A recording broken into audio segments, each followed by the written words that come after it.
Hi, I'm Lauren Pulte, and it gives me great pleasure to introduce you to the work of the Herzlia Grade 11 art pupils.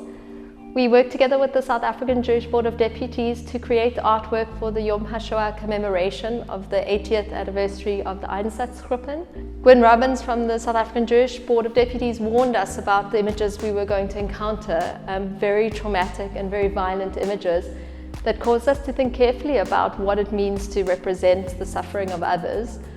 We looked at the work of William Kentridge, of Cecil Scottness and Anselm Kiefer, all artists who engage in difficult historical themes and work with the landscape as bearing witness to the horrors that occurred on them. We watched a video by William Kentridge who speaks about the creative act as an act of empathy. He's talking about drawing in his case, and he speaks about the labor of drawing, spending time with an image, thinking carefully about it, connecting with it, as a way of really trying to find a connection to the suffering of the subject. And we thought a lot about watercolor and about charcoal as very fragile and very evocative mediums to start to talk to feelings of loss and absence. And so it's my pleasure to listen to the people speak about their works and their ideas in creating the works. This is the work of Caitlin Kahn.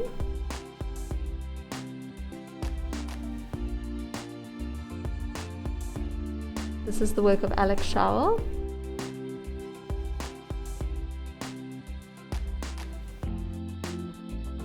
This is the work of Gabriel Seif.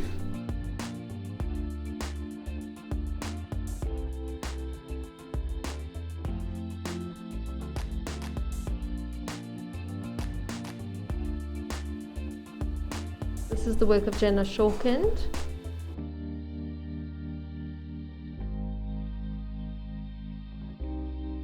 This is the work of Tabiseng Shishonga.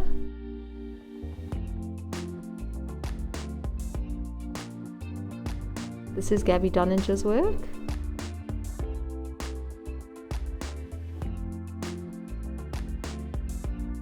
This is the work of Sebastian Dean Wales.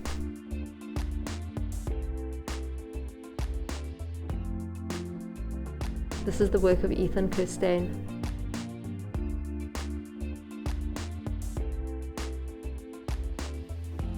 Hi, I'm Olivia Diamond, and I chose to draw this painting because I thought it was very interesting as it captures a very scary and intense moment. I chose to paint this with browns and greys because I think it really represents this era, a very scary and intense and depressing time in the world.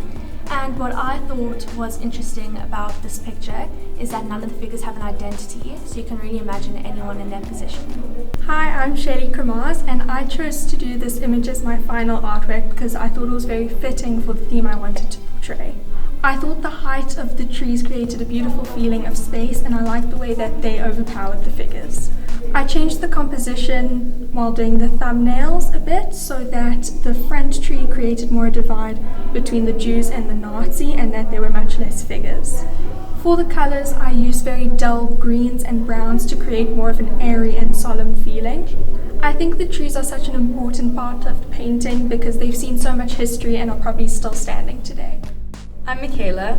I found this project quite challenging because watercolor by nature is quite a cheerful medium, and the subject matter that we had to portray is quite grim. I combined two source photographs for my project. So these people are real, these figures are real people who really existed in two different forests at around the same time during the Holocaust. The blindfolds, I think, are quite kind of symbolic of the unknowns and the mystery of the time. These people wouldn't have known what was going to happen. They wouldn't have known how the story was going to end. And the figure here, the woman being led, although her eyes aren't necessarily covered, she's just as powerless and just as blind as the figures in the front, because she doesn't know where she's being taken and she has no control over what's going to happen. I think in engaging with the figures now and with the story now, there's some kind of tragedy that comes into it because we know how it ends. So these figures wouldn't have known what was going to happen to them, but we, looking at the painting now, we know how it ends and we know what's going to happen to them.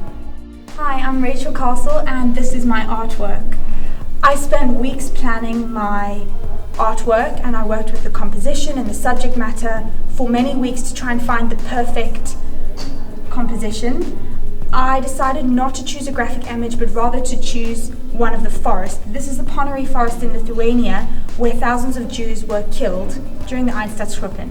And I thought that this was a very powerful photograph and now artwork, because the trees are still standing today, and they bear witness to the suffering of the Jews long after it was over. Hi, I'm Luca, and this is my artwork. I chose the original image of the Defending History website because I thought that the idea of an artwork that depicted the act of killing people was too emotionally difficult. Hence, I chose an image that spoke to the idea of destruction, but not explicitly of death. For most of the work, especially for the houses, I layered paint quite lightly, and hence it became rather difficult later on to build it up to the desired tone. And quite admittedly, due to this, there were some times when I just wanted to give up and start over because I really didn't feel it was good enough. But I liked this section, the way it turned out. And the sky forms an interesting counterpoint to the solid darkness of the land below. I'm Danny. This is my artwork. It's one of the first times I properly worked in pencil. I put in a little bit of charcoal because I felt like it could flow better in that way, if that makes sense. The reason I was drawn to draw this picture was honestly, it felt like the figures within it were staring at my soul in a way, asking me to remember what happened in that time.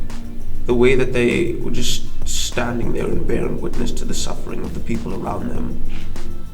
But it wasn't directly so, it was more indirect. You could see it in their eyes that they've been through, they've been through the ringer, and that's pretty much why I was drawn to this picture.